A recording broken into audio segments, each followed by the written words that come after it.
কি করে তোমাকে সেই সময়ে আমরা স্মরণ করতে পারি, মৃত্যুকে সার্থক করতে পারি। এই জন্য মৃত্যু এমন একটি শাশ্বত ধ্রুব সত্য, কিন্তু আমরা সেই সত্যটাকে ভুলে বসে আছি। কি বলার আছে, সংসারে এমনি করে অনেক পরীক্ষা আসে। যারা ভাগবত পথে জীবনকে উৎসর্গ করেছে এদের অনেক পরীক্ষা দিতে হয়। কত আপনজন দূরে সরে যায়, সংসারের অনেকের অপ্রিয় হয়ে যেতে হয়। এখানে আপন বলতে স্বার্থ পূরণ না করতে পারলে সবাই পিছু চলে যায়, কিন্তু তারপরেও একটা আলো জেগে থাকে, যার কেহ নেই তুমি তো তার আছো, যার কেহ নেই তুমি তো দাঁড়িয়ে আছো গৌর হরি। শ্রী গুরুদেব দাঁড়িয়ে থাকেন। এই জন্য ভরসা করতে হয় তো তার উপরেই করতে হবে। আমরা আমাদের চেষ্টায় খুব বেশি কিছু করতে পারবো না। এই 28টি শ্লোক সন্নিবিষ্ট অষ্টম অধ্যায়ের এটি অক্ষর ব্রহ্মযোগ। সেই সাথে শ্রীগীতার টিকাকারগণ আচার্যগণ এই অধ্যায়ের একটি নামকরণ করেছেন মৃত্যু বিজ্ঞান যোগ। এখানে অর্জুন ভগবানের কাছে অনেকগুলি প্রশ্ন জিজ্ঞাসা একসাথে করেছেন।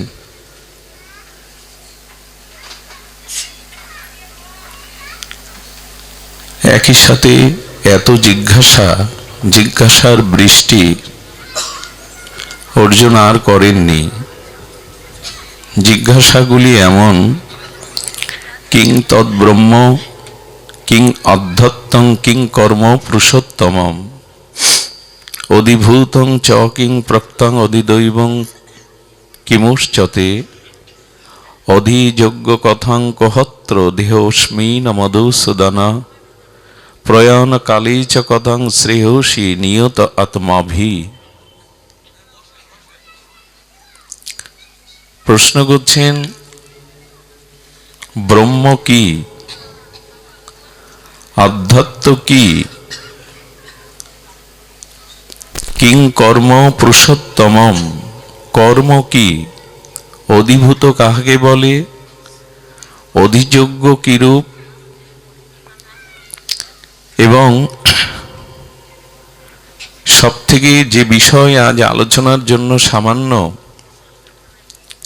এই ক্ষুদ্রাতি প্রয়াস, তিনি এই জিজ্ঞাসার সর্বশেষ জিজ্ঞাসা করছেন প্রয়াণ কালে চ কথং শ্রেয়সী নিয়ত আত্মভি।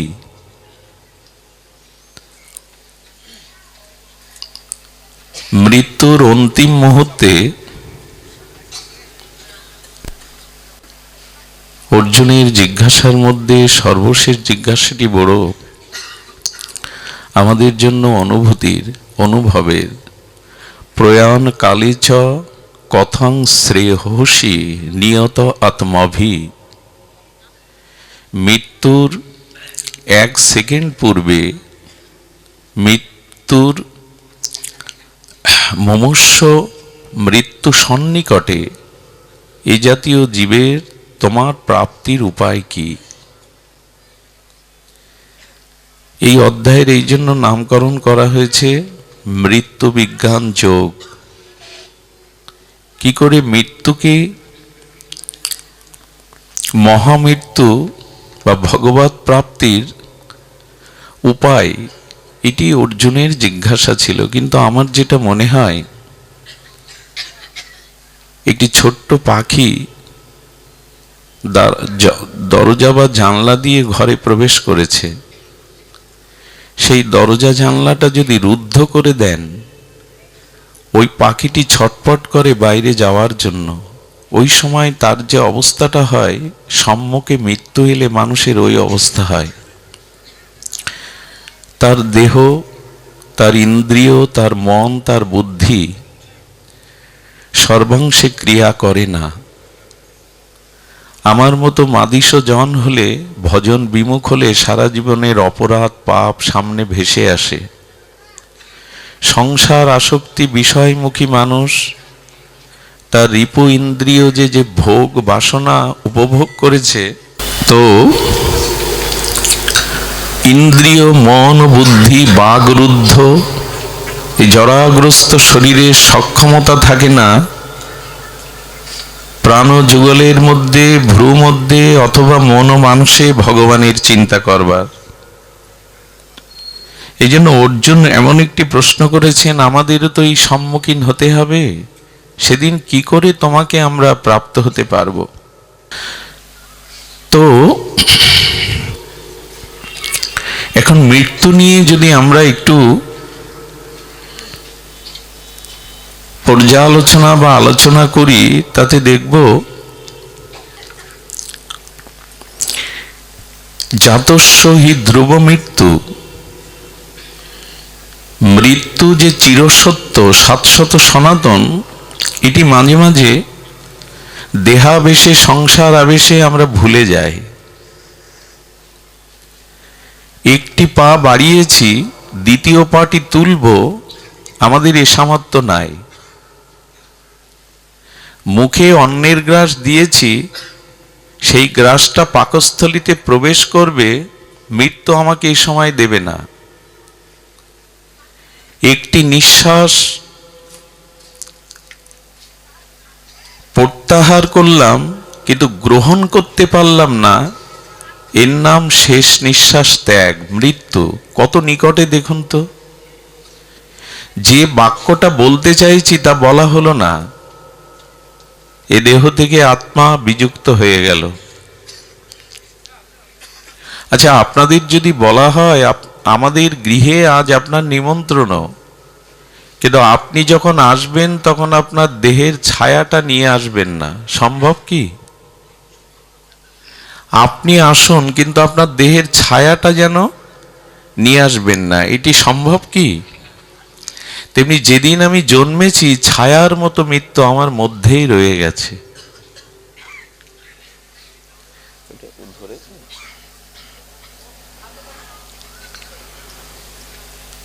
এই জন্য মৃত্যু এমন একটি শাশ্বত ধ্রুব সত্য, কিন্তু আমরা সেই সত্যটাকে ভুলে বসে আছি। তো সাথে ছায়াটা যেমন কায়ার সাথে যুক্ত, তাকে ত্যাগ করে কোথাও যেতে পারি না, মৃত্যু তেমনি আমার মধ্যে সর্বদাই বর্তমান। মৃত্যু অন্য কোনোখানির থেকে আসে না, মৃত্যুকে সাথে নিয়েই আমি ঘুরছি। এই ধ্রুব সত্যটা দেহাবেশে ভুলে যায়। অর্জুনের এই জন্য জিজ্ঞাসা, প্রয়াণ কালে চ কথাং শ্রেয়সী, কি করে তোমাকে সেই সময়ে আমরা স্মরণ করতে পারি, মৃত্যুকে সার্থক করতে পারি।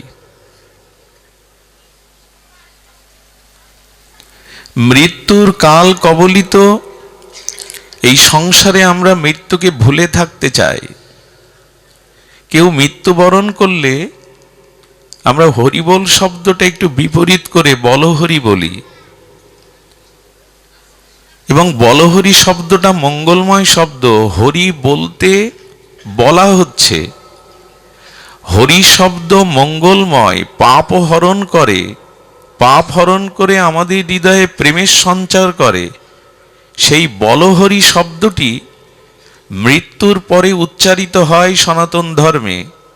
তো হরিকে বলতে বলার মতো মঙ্গলতম, সর্বমঙ্গলময়, সর্বগুণময় এই হরিবোলটা যদি কারো বিবাহ আসরে গিয়ে বলেন বলহরি, আপনাকে দাঁড়াতে দেবে না। শব্দটা তো অমঙ্গল নয়, শব্দটা তো হরিকেই নির্দেশ করা হচ্ছে, সর্ব অমঙ্গল হরে। কিন্তু বিবাহ আসরে সেখানে যদি জোরে গিয়ে বলহরি দু চারজন বলে, তারা তাড়িয়ে দেবে।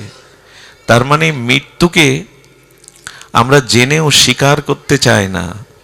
বলহরি মৃত্যুর পরের একটি শব্দ, কিন্তু বিবাহ বাসরে বললে, ছেলের জন্মদিনে গিয়ে ওখানে যদি বলেন বলহরি, মেনে নেয়নি। কেন জানেন? মৃত্যু ধ্রুব সত্য, কিন্তু মন মেনে নেয়নি। মৃত্যুকে স্বীকার করতে চাই না, আমরা ভুলে থাকতে চাই। আর যখনই ভুলে যায় তখনই সংসার আবেশ, দেহাবেশ, ভোগ বাসনা প্রবৃত্তিতে আমরা মৃত্যুকে একরকম ভুলেই থাকি। এই অবধারিত মৃত্যুর কথা বলতে গিয়ে রানী এলিজাবেথ, ইংল্যান্ডের এই মহারানী, বিশ্বে যার প্রবল খ্যাতি পরিচিতি, ইংল্যান্ডের মহারানী ভিক্টোরিয়া অন্ন খেতে বসেছেন। অন্ন কি তাদের দেশের যা খাদ্য খেতে বসেছেন, তিনি গালে তুলে দিলেন, ওইটি পাকস্থলিতে প্রবেশ করার আগেই ঢলে পড়লেন। ইংল্যান্ডের রানী ভিক্টোরিয়া, তো তিনি এমনি করে আর মুখে তুলে দিতে পারে? একটি গ্রাস তুলেছেন, আরেকটি গ্রাস যে আপনি মুখে তুলবেন এ নিশ্চয়তা নেই। সেকেন্দার সারা পৃথিবী বাহুবলে জয় করলেন। বাহুবলে জয় করে সেকেন্দার ফিরছেন তার পিতামাতা, স্ত্রী পুত্র, তার নিজ আলয়ে। 200 হাত দূরে এসে ওখানেই তার মৃত্যুবরণ হলো। শোভাযাত্রা করে চলেছে বিশ্বজয়ী সেকেন্দার, পিতামাতার মুখ নিজ আলয়ে উঠতে পারলেন না। এই যে মৃত্যু অবধারিত ধ্রুব সত্যকে ভুলে আছি। অর্জুন এত প্রশ্নের মাঝে এই প্রশ্নটি বড় মর্মস্পর্শী প্রশ্ন। প্রয়াণ কালে চ কথাং শ্রেয়সী নিয়ত আত্মভি। বল ভগবান, সেই মৃত্যুর ইন্দ্রিয়, মন ও বুদ্ধি বিকল হয়ে যাবে। পাপময় অপরাধময় কর্মের স্মৃতি ভেসে আসবে, বাক্য স্ফুরিত হবে না, মন বুদ্ধি ইন্দ্রিয় কোনো ক্রিয়া করবে না। সেই পাখিকে ছোট্ট কুটিরের মধ্যে দরজা জানলা রুদ্ধ করে আটকালে যেমন ছটপট করে, মৃত্যুর সেই যন্ত্রণায় কাতর হয়ে তোমার কথা কি করে স্মরণ করব? সেই প্রস্তুতির নাম মৃত্যু বিজ্ঞান যোগ। এটি আমাদের জানা প্রয়োজন বিধায় তৃতীয় পাণ্ডব অর্জুন। কিন্তু আমরা এই বুদ্ধি মন যুক্ত করেও, এত হরিকথা শ্রবণ করেও, এত শাস্ত্র কথা শ্রবণ করেও আমাদের প্রস্তুতি নাই। লোমশ ঋষি বা মুনি যারা, তারা জগতের বিষয় বৈভবকে পরিত্যাগ করে রিপু ইন্দ্রকে সংযতপূর্বক তারা গভীর মনন ক্রিয়ার দ্বারা সেই পরম ব্রহ্মের উপলব্ধি করেন। যাদের চিত্তে, যারা দ্রষ্টারূপী ভগবানের নাম রূপ লীলা মহিমাকে দর্শন করেন, মন্ত্রদ্রষ্টা ঋষি। ঋষি কারা? যারা মন্ত্র দ্রষ্টা, মন্ত্রর অধিদেবতাকে দেখেন, মন্ত্রের স্বরূপটাকে যারা উপলব্ধি করেন ভজনের দ্বারা, তাদের মধ্যে অন্যতম ছিলেন লোমশ ঋষি। সারা গায়ে লোম, তার চরিত্র যেভাবে বর্ণন এসেছে, এরাই মৃত্যুকে যথাযথ রূপে উপলব্ধি করেছে। এর পরমায়ু শুনলে অবাক হয়ে যেতে হয়। ব্রহ্মার 1000 সত্যযুগ, 1000 ত্রেতাযুগ, 1000 দ্বাপর যুগ, 1000 কলিযুগ। এটি ব্রহ্মার এক অহ, দিন রাত্রি না। আবার 4000 যুগে ব্রহ্মার একদিন। এইভাবে ব্রহ্মার 100 দিনের মাথায় একদিন হয় এই লোমশ ঋষির। আর তার সারা গামে লোম। কল্পে ব্রহ্মা যখন মৃত্যুবরণ করে, দেহ ছাড়ে, তখন তার একটা লোম খসে পড়বে। ব্রহ্মার পরমায়ু শেষ হলে, ব্রহ্মা মৃত্যুবরণ করলে একটা লোম খসে পড়বে, আর তার চরণ থেকে মস্তক পর্যন্ত গায়ে লোম। তাহলে তার পরমায়ু কত? তিনি ঘর বাঁধেননি। তিনি ঘর বাঁধেননি এই জন্য যে না, পৃথিবীতে এত অল্প সময়ে ঘর বাঁধার কি প্রয়োজন? এটা আমার নিবাস নয়, এটা আমার দেশ নয়, এটা আমার বাড়ি নয়। আমরা এই উপলব্ধি নিতে পারবো কি? ব্রহ্মার একদিনে যার একটি লোমকূপ খসে পড়লে অনন্ত অনন্ত লোম যার গায়ে, সেই কিনা ঘর বাঁধছেন না, আর তিনি কি করছেন? কারো কাছ থেকে কিছু চেয়ে পান না, অযাচক বৃত্তি, অপরিগ্রহ গীতাতে বলেছেন, কেউ কিছু দিলে তবে পান। অপরিগ্রহ আমরা পারি না। দেখুন, একটা কথা বলি, অর্থ প্রয়োজন, কিন্তু তার সীমা থাকা প্রয়োজন। আপনার জগতে লক্ষ্য করেছেন, যার অর্থ নাই, সম্পদ নাই, সে শুধু একটা হাহাকার করে, আমার অর্থ ভগবান দেয়নি, আমার সামর্থ্য দেয়নি। আর যার অর্থ প্রাচুর্য আছে, তার হাহাকার অনেক, তার হাহাকারে আরো চাই কি করে রাজভয়, চোরের ভয়, শত্রুর ভয় থেকে অর্থ রক্ষা করব, তার ভয় অনেকগুলি। শাস্ত্র এমন বলেছেন, অর্থের সাথে যদি ভগবত ভক্তি, ত্যাগ, বৈরাগ্য না থাকে, তবে অধিক শিক্ষিত আর অধিক ধনসম্পদ লোকরাই আত্মহনন করে বেশি। মূর্খ বা নির্ধনী লোকরা বেশি আত্মহত্যা করে না, সংখ্যায় কম। পৃথিবীতে যত আত্মহত্যার সংখ্যা দেখবেন, উচ্চ শিক্ষিত এবং উচ্চ ধনাঢ্য ব্যক্তি যারা, এদের জীবনে আত্মহত্যার সংখ্যা বেশি। গ্রামের সরল লোক, অশিক্ষিত লোক, তেমন কিছু বিত্ত বৈভব নেই, এরা আত্মহত্যার পথ বেছে নেয় না। এই জন্য অর্থ প্রাচুর্য থাকুক, কিন্তু অর্থের অহংকার, অভিমান, আবেশ, এগুলি আপনাকে শান্তিতে থাকতে দেবে না। এই জন্য নমঃ ঋষির এই প্রাপ্তির উপায় কেন জানেন? উনি একদিন আসছিলেন, এসে দেখছে নর্দমার মধ্যে একটা শূকর শুয়ে আছে, আর নর্দমার পাশে এক মাতাজি, তার দুটি সন্তান, একটি সন্তানকে দুগ্ধপান করিয়ে আরেকটি সন্তানকে দুগ্ধপান করানোর আগে স্তনটা ভালো করে ওখান থেকে জল নিয়ে ধুয়ে দিলেন, তারপরে ওই আরেকটি সন্তানকে স্তনপান করাচ্ছেন। লোমশ ঋষি গিয়ে বলছেন, মা, সন্তান দুটি তোমার, তবে স্তনে কেন তুমি পবিত্র করে, শুদ্ধ করে সন্তানকে মুখে দিচ্ছ? বললেন, যে সন্তানকে আমি আমার স্তন ধৌত করে, বিধৌত করে পান করিয়েছি, ব্রাহ্মণের তেজে, ব্রাহ্মণের আশীর্বাদে তাকে আমি সন্তান রূপে পেয়েছি।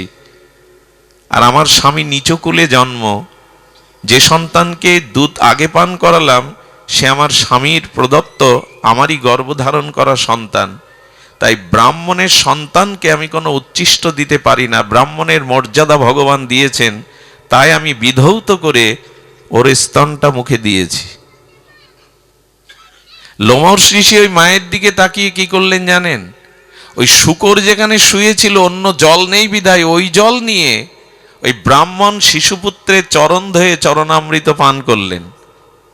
কারণ প্রতিদিন লোমশ ঋষি ব্রাহ্মণের চরণ পাদদাগ পান করতেন। চিন্তা করতে পারেন, শূকর শুয়ে থাকা সেই জলকে উনি আসমন পূর্বক ব্রাহ্মণ ওই শিশু সন্তানের চরণ জল করে যখন পান করলেন, ভগবান প্রকট হয়ে গেলেন। চরণামৃতে এত বিশ্বাস, ব্রাহ্মণে এত শ্রদ্ধা ভক্তি। আমি বলছি, ব্রহ্মা কল্পে কল্পে মরে গেলেও তোমার মৃত্যু নেই।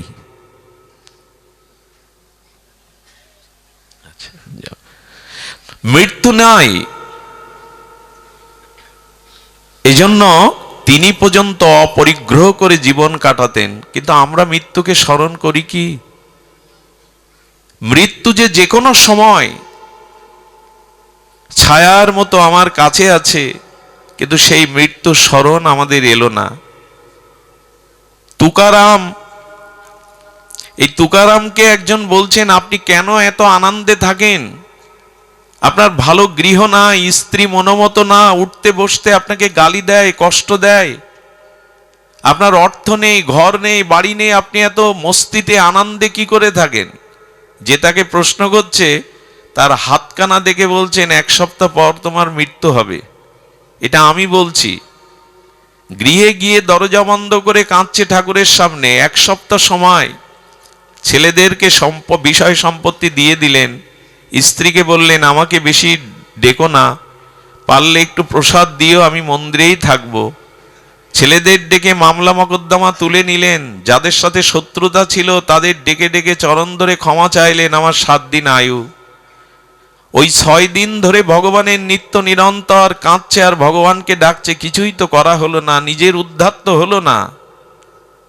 6 দিনের মাথায় তুকারাম এসে বলছেন, তুমি কেমন আছো? বলেন, আর থাকা, ঘর নেই, স্ত্রী পুত্রের স্মরণ নেই, বিষয় আশাই নেই, এ জগতে শত্রু মিত্রের কথা আর নয়, দিন রাত ভগবানকে ডাকছি, তবে হৃদয়ে একটা ভগবানের ভজনে আনন্দ পাচ্ছি। উনি মাথা হাত দিয়ে বললেন, তোমার মৃত্যু এখন নয়, 7 দিনে নয়। আমার কাছে প্রশ্ন করেছিলে আমার কিছুই নেই, আমি আনন্দে কেন থাকি? তার প্রশ্ন এই, তুমি 7 দিনে মৃত্যুকে মনে করো, আর আমি মনে করি 1 সেকেন্ড পরেই আমার মৃত্যু, এই জন্য কোনো বাসনা আমার নেই, এই জন্য আমি আনন্দে থাকি। মৃত্যুকে সম্মুখে যদি দেখেন, সেখানে আমাদের এত ভোগ বিলাস প্রবৃত্তি বাসনা জাগতে পারে না, কিন্তু ধ্যান দিতে হবে। এর পরেই ভগবান বলে দিয়েছেন, তস্মাৎ সর্বেষু কালেষু মামনশ্বর যুদ্ধৌ চ, আমাকে সর্বদা স্মরণ করো, এটাই মৃত্যুর প্রস্তুতি।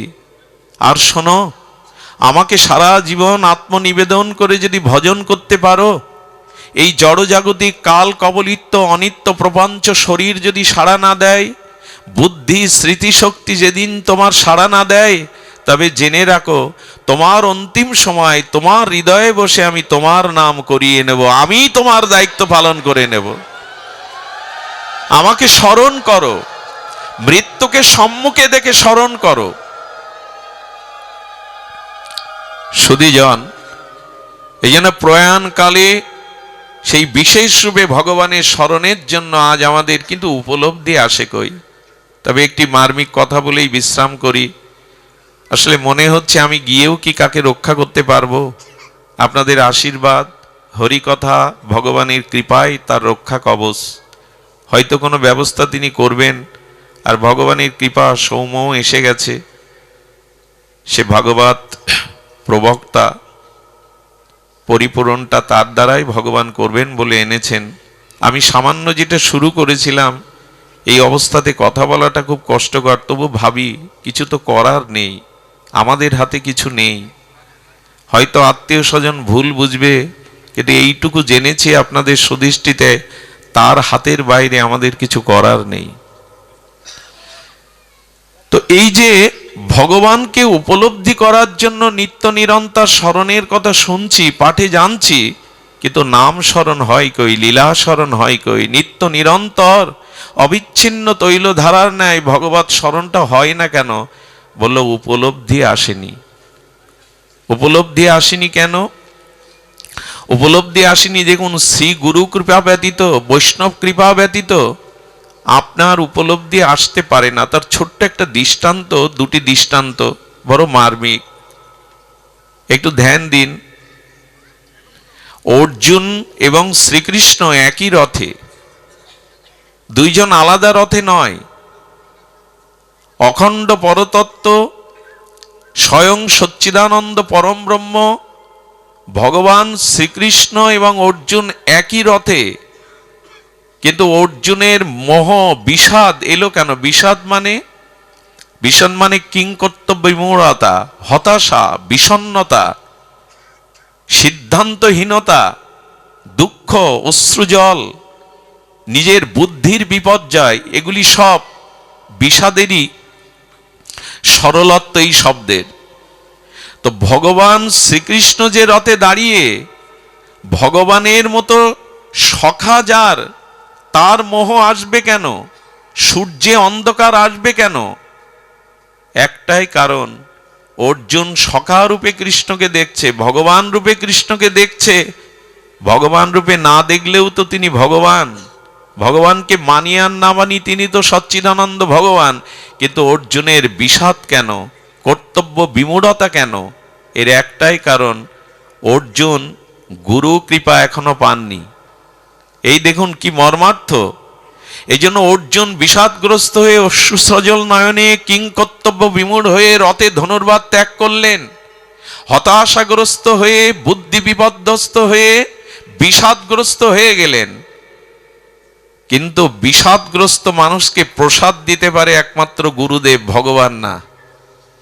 এই কথাটি অন্তরে লিখে নিন। বিষাদগ্রস্ত জীবকে প্রসাদ দিতে পারে একমাত্র শ্রী গুরুদেব। শ্রী গুরুদেবের মহিমা দেখুন। অর্জুন বলে বসলেন, প্রভু এই মুহূর্তে আপনি আমার সখা নন। শিষ্যস্তে মাং সাদিবাং তাং প্রপন্নম, আমি আপনার শিষ্য, আপনি গুরু রূপে আমাকে তত্ত্ব উপদেশ দেন। এই দেখুন, যখনই শ্রীকৃষ্ণকে ভগবান রূপে না গুরু রূপে স্বীকার করলেন, নিজেকে শিষ্য রূপে স্বীকার করলেন, তখনই ভগবানের দিব্য বাণী দ্বারা অর্জুন বলে বসলেন, নষ্ট মহ স্মৃতিলব্ধ, আমার মোহ নষ্ট হয়ে গেছে। করিচ্ছে বচনাং তব, আমি আপনার প্রতিটি কর্তব্য কর্ম আদেশ পালনের জন্য সম্পূর্ণ প্রস্তুত। ভগবান যে রথে তার মোহ যায় না, অথচ গুরু রূপে বরণ করে যখন গুরু উপদেষ্টা হয়ে উপদেশ দিলেন, সেই গুরু কৃপাতেই অর্জুনের মোহ দূর হলো। এতে কি সিদ্ধান্ত এলো? গুরু কৃপা ব্যতীত, শুদ্ধ মহাতের কৃপা ব্যতীত ভগবানের রথে একসাথে থাকলেও আপনার মোহ দূর হওয়ার নয়। শ্রী গুরু কৃপা চাই, মহৎ কৃপা চাই। আরো দেখুন, দৃষ্টান্ত এসেছে। পরীক্ষিত মহারাজ সাধারণ নয়, অভিমন্যু পুত্র। উত্তরার গর্ভে তার আবির্ভাব, গর্ভেই ব্রহ্মাস্ত্রের হাত থেকে স্বয়ং ভগবান যাকে গর্ভে প্রবেশ করে রক্ষা করেন, সে সাধারণ? যে পরীক্ষিত মহারাজ গর্ভেই ভগবান দর্শন করলেন, আর তার ভূমিষ্ঠ হওয়ার পরে কোলে তুলে নিলেন ধর্মরাজ প্রাজ্ঞ যুধিষ্ঠির। যুধিষ্ঠিরের কোলে যে মানুষ হয়, সর্বক্ষণ কৃষ্ণ পঞ্চপাণ্ডবদের দুয়ারে পড়ে থাকতেন, ভোজনে শয়নে। কৃষ্ণকে সামনে দেখে যে বড় হয়েছে, যুধিষ্ঠিরের মতো প্রাজ্ঞ ধার্মিকের কোলে উঠে যে প্রতিপালিত হয়েছে, যিনি অভিমন্যুর পুত্র, যিনি গর্ভেই ভগবান দর্শন করলেন, রক্ষা পেলেন ব্রহ্মাস্ত্রের হাত থেকে, সে ঋষির গলায় সাপ ঝুলাতে পারে? তার তত্ত্বজ্ঞান হয়নি কেন? কৃষ্ণকে দেখে বড় হয়েছেন, যুধিষ্ঠিরের কোলে বড় হয়েছেন, কিন্তু তার তত্ত্বজ্ঞান হলো না কেন? ঋষির গলায় কেন মালা সাপ ঝুলিয়ে দেবে সে? তৃষ্ণার্ত হয়েছে ভালো কথা, ঋষি তো জপ ধ্যান করছেন, তার গলে মৃত সর্ব জড়ানো, তার মানে তখনও তার তত্ত্বজ্ঞান হয়নি। তার ভগবত কৃপা এবং তার ভগবত প্রাপ্তি উপলব্ধি কখন হলো? যখন সুখদেব ভগবানকে তিনি গুরু রূপে বরণ করে আত্মসমর্পণ করলেন। এর থেকে বড় তত্ত্ব হতে পারে না যে শ্রীগুরু কৃপা, মহৎ কৃপা বিনা ভগবত উপলব্ধি করুণা আসবে না। ভগবান শ্রীকৃষ্ণকে দেখে যে বড় হয়, যুধিষ্ঠিরের মতো ধার্মিক প্রাজ্ঞের কোলে যে বড় হয়, অভিমন্যুর পুত্র যিনি গর্ভেই ভগবানকে যিনি দর্শন করেছেন, তার উপলব্ধি হলো গঙ্গা তীরে ছিল সুখদেব গোস্বামীরকে গুরু রূপে আত্মসমর্পণ করে ভগবত শ্রবণের দ্বারা, অর্থাৎ মহৎ কৃপা যুক্তের সাথে যদি মহৎ মুখনির্গলিত হরি কথা আপনার ভেতরে প্রবেশ করে, তখনই আপনার উপলব্ধি আসে, প্রেম ভক্তি আসে, জন্ম মৃত্যু চক্রে থেকে তখনই নিস্তার আসে।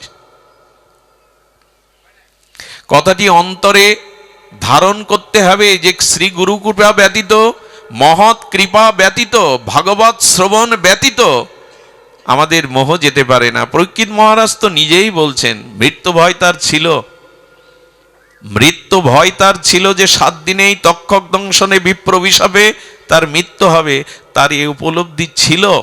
মৃত্যুতে তিনি ভীত হয়েছিলেন, কিন্তু তিনি এও প্রশ্ন করেছিলেন, হে সুখদেব ভগবান, হে পরম আরাধ্য শ্রীচরণ, যোগী ঋষি মুনি যুগ যুগান্তর তপস্যা করে যোগ সাধনার দ্বারা, ধ্যানের দ্বারা, তপস্যার দ্বারা যে দুর্লভ গোবিন্দ চরণ পায় না, আর 7 দিন পরমায়ু, সারা জীবন এই রাজ সভাতে বসেছি, রাজ মুকুট ধারণ করেছি, ভোগ বিলাস করেছি, এই 7 দিনেই কি করে আমার গোবিন্দ পাদ পদ্ম দুর্লভ চরণ পাবো, আপনি আমাকে বলুন।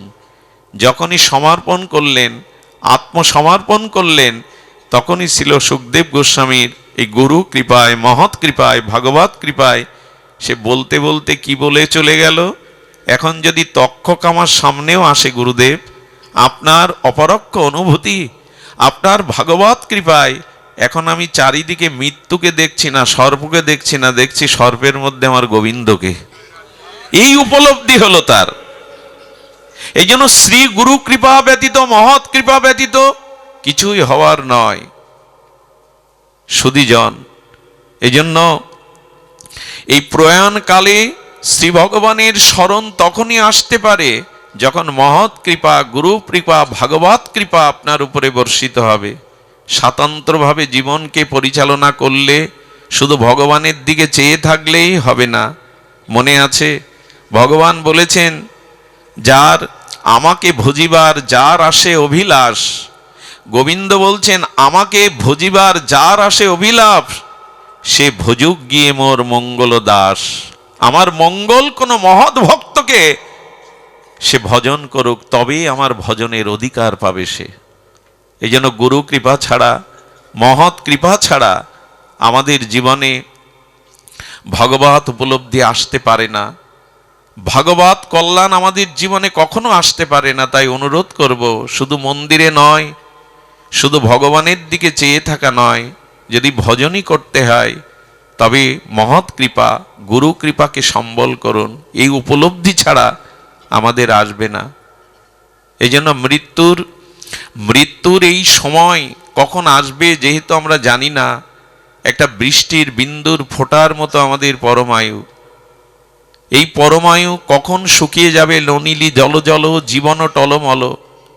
সেই পদ্মপত্রের উপরে বিন্দু আকারে মুক্তার মতো জলটা হাওয়াতে কখন গড়িয়ে পড়ে বোঝা যায় না। আয়ুটাও তো তাই। তাই মৃত্যুকে সার্বক্ষণিক অন্তরে জাগিয়ে রাখুন। আর এই মৃত্যুর জন্য প্রস্তুতি রাখার জন্য ঠাকুর হরিদাস, বিশ্বদেব, পিতামহ আমাদের জানিয়েছেন মৃত্যুটা কেমন হবে। আমি আপনাদের অনুরোধ করছি যে মৃত্যুর এই প্রস্তুতিটা এদের কাছ থেকেই শিখতে হবে। প্রাণ যে কোনো মুহূর্তে দেহ থেকে বিয়োগ হতে পারে, কিন্তু যাওয়াটা কেমন হবে? যেতে তো হবে, যাওয়ার প্রস্তুতি তো থাকবে, কিন্তু যাওয়াটা কেমন হবে? যাওয়াটা যেন আমার হরিদাসের মতো হয়, যাওয়াটা যেন আমার ভীষ্মের মতো হয়। ভীষ্ম মৃত্যুকে সামনে দেখে বলছে, চলে যাও, কাল তুমি আমার সামনে দাঁড়িও না। আমি যৌবনে পাপ করিনি, আমি নিত্য নিরন্তর আমার গোবিন্দকে উপলব্ধি করেছি। কাল আমি তোমার সাথে যেতে রাজি নয়, আমি তোমার পথের যাত্রী নই, আমি ভগবানের চরণ দর্শনের অপেক্ষা করছি। ভগবানকে দেখতে দেখতেই আমি যেতে চাই, তোমার সাথে যেতে চাই না। এই যে উপলব্ধিটা, মৃত্যুর সময় কাল নয়, আমি ভগবানকে দর্শন করতে করতে প্রাণ ত্যাগ করতে চাই, এই হলো সার্থক মৃত্যুর পরিচয়, এই হলো মহামৃত্যুর পরিচয়, এই হলো মহানির্জনের পরিচয়। কিন্তু ভীষ্মের এই কথা বলতে গেলে কালকে ফিরিয়ে দিয়ে ভগবানের চরণকে দর্শন করতে করতে ভগবানের সাথে নিত্যধামে যেতে যেতে এই প্রস্তুতিটা হলো ভীষ্মের মতো। যৌবনে তিনি পাপ করেননি, নিজের ভোগ বিলাসের দিকে কখনো তাকাননি। ভীষ্মের জীবনে ছিল ত্যাগ, বৈরাগ্য, সত্যনিষ্ঠতা। এই জন্য আমাদের জীবনের এই প্রস্তুতি যদি না থাকে, আমরা এই কথা বলতে পারবো না, হে গোবিন্দ তুমি সম্মুখে দাঁড়াও, তোমার আতুল আতুল চরণ দর্শন করে আমি এই জগৎ থেকে বিদায় নিতে চাই। এই দেবব্রত পিতামহ ভীষ্মের মৃত্যুর একথা জানিয়ে দেয়, এই হলো প্রস্তুতি।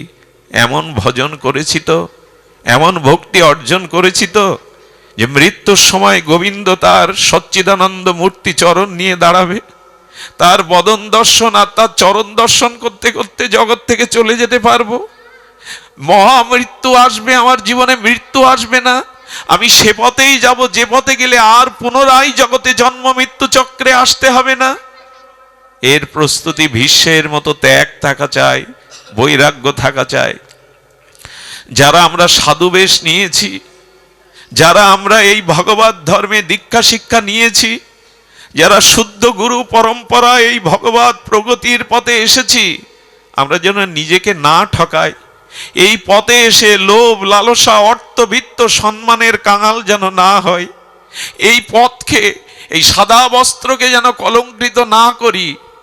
আমাদের দিকে চেয়ে আছে হাজার হাজার মানুষ, আমাদের চরিত্র, আমাদের আদর্শ, আমাদের ত্যাগ, আমাদের বৈরাগ্য, মানুষ পথ চিনবে, আলোর পথে যাবে। তাই যারা সদ্গুরুদেবের কৃপা পেয়েছেন, যারা এই পথে এসেছেন, আর যেন পিছনে ফিরতে না হয়, আর যেন অন্ধকার পথের যাত্রী না হতে হয়, এই প্রস্তুতিটা থাকার নাম মৃত্যু প্রস্তুতি।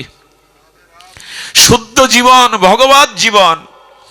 ঠাকুর হরিদাসের জীবন দেখুন, মহাপ্রভু হরিদাসের দিকে তাকিয়ে বলছেন, কিছু বলবে? হরিদাস, তোমার চোখের ভাষা বলছে তুমি কিছু বলতে চাও।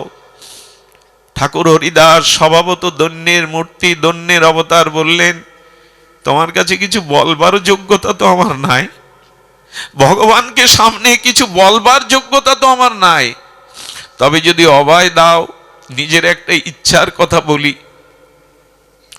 ইচ্ছাটি হলো, প্রভু, আমি তোমার আগে জগৎ থেকে যেতে চাই, আর সেই যাওয়াটা কেমন হবে সে নিবেদনটা, সে আরজিটা তোমার চরণে জানিয়ে রাখি। এই দেখুন মৃত্যুর প্রস্তুতি। এই দেখুন হরিদাস ঠাকুর জগৎকে সেই ব্রহ্মার অবতার হয়ে আমাদের চোখের সামনে এই লীলা করে দেখিয়ে গেলেন। ওগো, ভগবানের সামনে শ্রী গুরুদেবের চরণে যখন যাও, এই প্রার্থনাটা জানিয়ে রাখো। মহাপ্রভু বলছেন, বলো হরিদাস, বলো, কি তোমার অভিলাষ? বহুদিন ধরে কি বলতে চেয়েও তোমার বলা হয়নি, আজ তুমি বলো। চেয়েছিলেন দুটো জিনিস, আর সেই দুটি জিনিস আমাদের এই মহাপ্রয়াণ, মহাপ্রস্থানের চরমতম আদর্শ স্থাপন করে গেলেন। হরিদাস মহাপ্রভুকে বললেন, আমি যেতে চাই, তবে কেমন করে জানো? আমার যাওয়ার দিনে বৈষ্ণবের চরণ ধুলিকে আমি ভূষণ করে মাখতে চাই অঙ্গে, বৈষ্ণবের চরণ ধুলিকে আমি আর অঙ্গের ভূষণ করতে চাই। আর কি চাই জানো? নয়নে হেরিব তোমার ও চাঁদন, হৃদয়ে ধরিব তোমার কমল চরণ। এই দেখুন, ঠাকুর হরিদাস বিশ্ববাসীকে, সনাতন ধর্মের প্রতিটি নরনারীকে বলে গেলেন, যদি কখনো ভগবানের কাছে কিছু নিবেদন করতে হয়, যদি কিছু চাইতে হয়, এই যে, ও প্রভু, মৃত্যু তো সাথে নিয়ে এসেছি, মৃত্যু তো ধ্রুব সত্য, তবে যাওয়ার বেলায় যেন তোমার চরণ দুখানা আমি আমার হৃদয়ে ধরতে পারি, আমার নয়ন ভৃঙ্গ যেন তোমার কমল বদনের, ওই অমৃত বদনের মধুপান করতে পারে। আর কি চাই জানো? আর কি চাই? এই দেখুন ঠাকুর হরিদাসের সেই উপলব্ধি দেখুন, জিহ্বায় উচ্চারিব শ্রীকৃষ্ণ চৈতন্য নাম। আর প্রভু যাওয়ার বেলা আমার জিহ্বা যেন তোমার নাম নিতে নিতে যায়, শ্রীকৃষ্ণ চৈতন্য, শ্রীকৃষ্ণ চৈতন্য। এই শব্দ জিহ্বায় উচ্চারিব শ্রীকৃষ্ণ চৈতন্য নাম, এই মতো ইচ্ছা মোর ছাড়িব পরাণ। আমার ইচ্ছা, আমি এভাবেই যেতে চাই। প্রভু, আর যেন এই জন্ম মৃত্যু অভিশাপ চক্রে না আসি। তুমি যেখানে আছো, তোমার চরণ স্বরূপ রাজ্যে আমাকে নিয়ে চলো। এজন্য চাই নাম নিষ্ঠা, ভাগবত নিষ্ঠা, নিষ্কপট চরিত্র, আর অস্খলিত, খলিত নয়, অস্খলিত, যেন যেন ছেদ না পড়ে, ভজনে সর্বদা ছেদ না পড়ে। সুধীবৃন্দ, বিজয় কৃষ্ণ গোস্বামী পাদপদ্ম নবদ্বীপে তার আবির্ভাব ভূমির মাটি মাখবার সুযোগ হয়েছিল কিছুদিন আগে।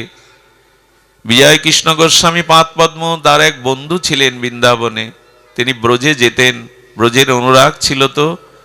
ব্রজে গিয়ে দেখছেন তারই এক বন্ধু ছোটবেলা থেকে মঞ্জরি ভাব সাধনায়, রাধারানীর চরণ চিন্তায় নিত্য নিরন্তর কুটিরের মধ্যে বসে ভজন করতেন, বাইরে বেরোতেন না।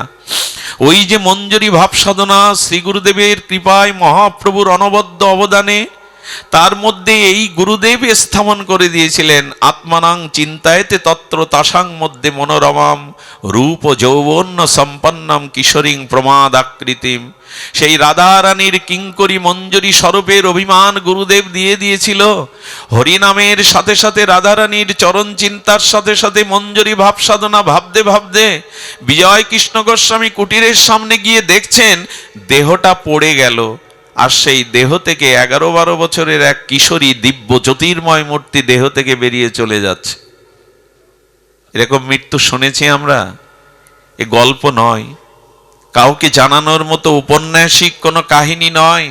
সিদ্ধ বিজয় কৃষ্ণ গোস্বামী পাদ পদ্ম জগৎগুরু আচার্য দেখছেন, কি দেখছেন? আচ্ছা, সাপ যখন খোলস ত্যাগ করে, একটা খোলসকে উইয়ের ঢিবির ওপরে রেখে আর একটা খোলস সাথে সাথে তৈরি করে নেয়, খোলসটা সাথে সাথে তৈরি হয়।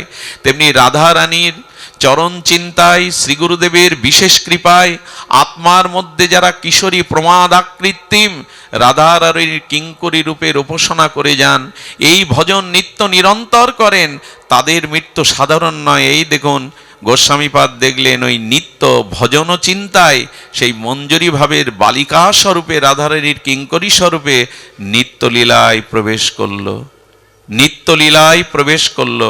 এটি সাক্ষাৎ দেখেছিলেন প্রভুপাদ বিজয় কৃষ্ণ গোস্বামীপাদ আমাদের ভজনের এই আনুগত্যে। যেন এই জন্ম মৃত্যু চক্রে আবার পুনরায় মাতৃ জঠরে না জন্মাতে হয়, আবার এই জন্ম মৃত্যু জরাব্যাধি ভোগ করতে না হয়। এ সংসার দুঃখময়, এ সংসার মৃত্যুময়। আজ দেখুন, আমি এখানে কথা বলছি, আমারই একমাত্র দিদি অসহায়া, তার পাশে ডাক্তারের কাছে এখন নিয়ে আমাকে বলছে আমি এখান থেকে যেতে গেলেও তো 3.5 ঘন্টা সময় লাগবে। কত অসহায় আমাদের এই জীবন, কত ক্ষণিক আমাদের এই জীবন, কত বিপদ সংকুল আমাদের এই জীবন। এ সংসারের সুখ দুঃখের দোলাটাই জীবন নয়। মনুষ্য জন্ম নিয়ে সংসার, স্ত্রী, পুত্র, বৃত্ত, বৈভবে সুখের সাগরে ভাসানোর জন্য জন্ম হয়নি। এ জন্ম হয়েছিল ভজনের জন্য, নিজের উদ্ধারের জন্য, আত্মকল্যাণের জন্য। সেই প্রস্তুতিটার জন্য মৃত্যুকে সম্মুখে রেখে সর্বদা আমাদের প্রস্তুতি থাকা চাই, যেন যাওয়ার বেলায় ঠাকুর হরিদাসের মতো তোমার নামটা জিহ্বায় থাকে, যেন তোমার চরণ চিন্তাটা হৃদয়ে থাকে। এই জন্য ভগবত ভক্তের আশ্রয়ে শ্রীগুরু মহতের বৈষ্ণবের কৃপাকে সঙ্গ করে আসুন আমরা ভক্তি জীবনে এগিয়ে যাই। ভাগবত ছাড়তে মন চায় না। আমি ট্যাকেরহাট আসার আগেই শুনে আমাকে সবাই বলছে, পাঠ সারা জীবন করলে পড়ে আছে মানুষটা, তোমার দায়িত্ব নেই। কি বলবো বলুন তো, কি বলার আছে? সংসারে এমনি করে অনেক পরীক্ষা আসে। যারা ভাগবত পথে জীবনকে উৎসর্গ করেছে এদের অনেক পরীক্ষা দিতে হয়। কত আপনজন দূরে সরে যায়, সংসারের অনেকের অপ্রিয় হয়ে যেতে হয়। এখানে আপন বলতে স্বার্থ পূরণ না করতে পারলে সবাই পিছু চলে যায়, কিন্তু তারপরেও একটা আলো জেগে থাকে, যার কেহ নেই তুমি তো তার আছো, যার কেহ নেই তুমি তো দাঁড়িয়ে আছো গৌর হরি। শ্রী গুরুদেব দাঁড়িয়ে থাকেন। এই জন্য ভরসা করতে হয় তো তার উপরেই করতে হবে। আমরা আমাদের চেষ্টায় খুব বেশি কিছু করতে পারবো না। ভগবত কৃপাময় এই জগৎ, তার শক্তিতেই জগৎ চলছে। সুধীজন, আমি জানি না সে কেমন থাকবে, এটা ভগবানই জানেন, তার প্রাক্তন কর্মফলই জানে। তবে আপনাদের কাছে এইটুকু নিবেদন করি, আর সময় নাই। যে কোনো মুহূর্তে, আমি আগেই বলেছি, একটা পা বাড়িয়েছি আর একটা পা বাড়াতে পারবো এমন নয়। একটা নিঃশ্বাস প্রত্যাহার করেছি, গ্রহণ করব এমন কথা নয়। শেষ নিঃশ্বাস ত্যাগ হতে পারে। একটা অন্নের দানা মুখে দিয়েছি, ওটা পাকস্থলিতে নাও যেতে পারে, তার আগে কণ্ঠরুদ্ধ হয়ে মৃত্যুবরণ করতে পারি। এই যদি 700 ধ্রুব মৃত্যু আমাদের সাথে থাকে, তবে কেন, তবে বিলম্ব কেন, অপেক্ষা কেন? কবে কবে আমরা এই মৃত্যুকে সামনে রেখেই, আর মৃত্যু ভয় ভক্তরা এই জন্য করে না, কারণ মৃত্যু মানেই নূতনের অভিযাত্রা।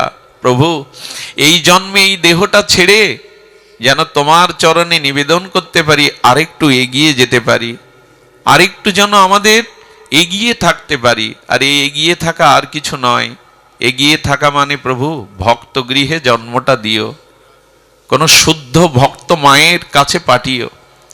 সৌম্যকে দেখলে আনন্দ লাগে, তার পিতামাতাকে সাথে নিয়ে এসে ভজন করতে যায় ভাগবত। এই ভাগ্য কজন আর আছে? এমন পরিবারে দিও প্রভু যেখানে পিতা মাতা সকলে মিলে যেন গৌর গোবিন্দের ভজন করতে পারি, যেখানে সকলে মিলে যেন তোমার চরণ আশ্রয় নিতে পারি। আজকে যে এই যোগমায়া কুঞ্জে যেখানে এই অনুষ্ঠান হচ্ছে তৃতীয় দিবস, তাদেরকে দেখে বড় অবাক হই। সংসারে থেকেও আজ এমন সুন্দর শ্রীবিগ্রহ সেবা, এমন সুন্দর ভগবানের অর্চন করে জীবনটা কাটাচ্ছে তারাও তো সংসারী, তারাও তো রক্ত মাংসের মানুষ। তারা যদি এটি পারে, কেন সংসার নিয়েই স্ত্রী পুত্র বৃত্ত বৈভব কামনা নিয়ে জীবন কাটাবো? তার মধ্যে কি একটু ভগবানকে জায়গা দিতে পারি না? তার মধ্যে কি জীবনটা তার চরণে সমর্পণ করতে পারি না? আমাদের এই ভাবনাটা নিয়ে আমি আপনাদের কাছে বিদায় চাইছি। তাড়াহুড়ো করে আমি জানি কিছু করতে পারবো না, তবু আপনারা প্রাণ ভরে আশীর্বাদ করবেন। এই অসহায় মানুষটার ওপরে ভগবানের জন্য কৃপা বর্ষিত হয়। একটা কলঙ্ক থেকে যাবে কিছু হলে, আমি তার পাশে থাকতে পারলাম না, সেই কলঙ্কটা আপনাদের কৃপায় যেন ঘুচে যায়, সে যেন মানসিকভাবে শারীরিকভাবে সুস্থ বোধ করে। এখন আপনাদের সামনে আমারই খুব স্নেহধন্য আমাদের সৌম্য চক্রবর্তী হরিকথা বলছেন। আপনারা তার শ্রীমুখে হরিকথা শ্রবণ করবেন। বাকি অনুষ্ঠান যে দুদিন আছে, আপনারা এখানে মহাত্মারা আসবেন, আগমন ঘটবে, আপনারা এমনি করে এসে হরিকথা আস্বাদন করবেন। আপনাদের সকলের চরণে বিনম্র সশ্রদ্ধ দণ্ডবাদ প্রণতি জানিয়ে সৌম্য আপনাদের মাঝে হরিকথা বলছেন, আপনারা শ্রবণ করুন।